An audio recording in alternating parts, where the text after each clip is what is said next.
মিছিল আমাদের সমাবেশ ইতিমধ্যে উপস্থিত হয়েছে।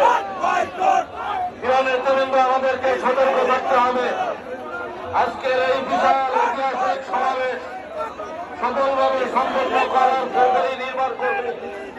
আমরা আমাদের শৃঙ্খলা বৈঠক দায়িত্ব পালন করেছি।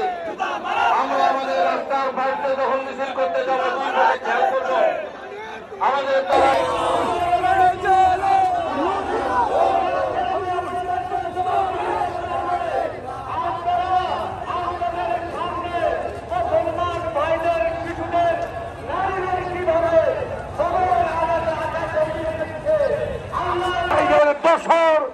মোদী এবং শেখ হাসিনাকে গ্রেপ্তারের দাবি জানায়।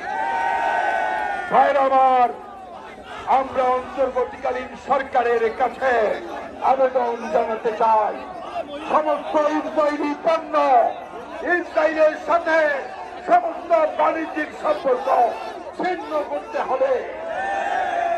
বিএনপি ভবিষ্যতে ক্ষমতায় গেলে ইসরায়েলের সাথে ইসরায়েলের কোন পণ্য আমরা বাংলাদেশে চলতে দেব না, দেব না, দেব না।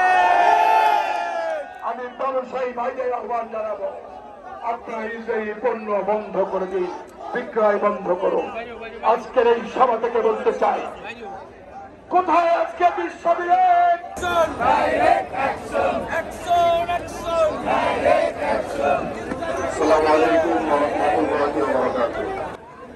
অব্যাহত গণহত্যার প্রতিবাদে আজকের এই বিশাল বিক্ষোভ সমাবেশ এবং দেশের সম্মানিত সভাপতি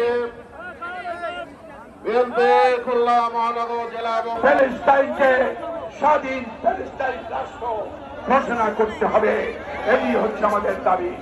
আমি আজকের এই সমাবেশ যারা সমর করেছেন, গত 24 ঘন্টা অক্লান্ত পরিশ্রম করে একটি মিছিল আমাদের সমাবেশ ইতিমধ্যে উপস্থিত হয়েছে।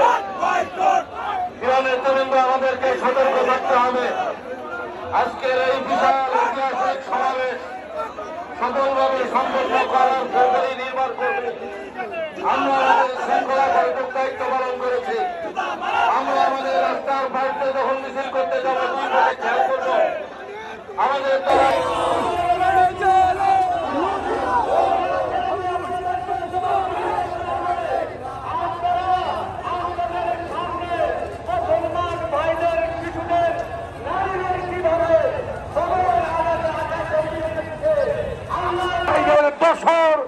মোদী এবং শেখ হাসিনাকে গ্রেপ্তারের দাবি জানায়।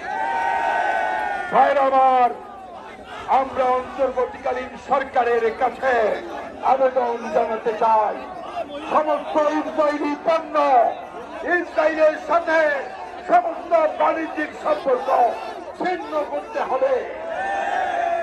বিএনপি ভবিষ্যতে ক্ষমতায় গেলে ইসরায়েলের সাথে ইসরায়েলের কোন পণ্য আমরা বাংলাদেশে চলতে দেব না, দেব না, দেব না।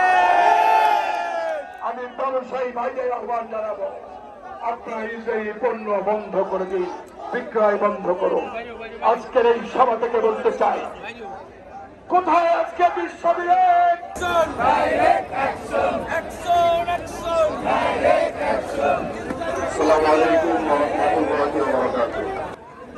অব্যাহত গণহত্যার প্রতিবাদে আজকের এই বিশাল বিক্ষোভ সমাবেশ এবং দেশের সম্মানিত সভাপতি বিএনপি খুলনা মহানগর জেলা এবং প্যালেস্টাইনকে স্বাধীন প্যালেস্টাইন রাষ্ট্র ঘোষণা করতে হবে, এই হচ্ছে আমাদের দাবি। আমি আজকের এই সমাবেশ যারা সমর করেছেন, গত 24 ঘন্টা অক্লান্ত পরিশ্রম করে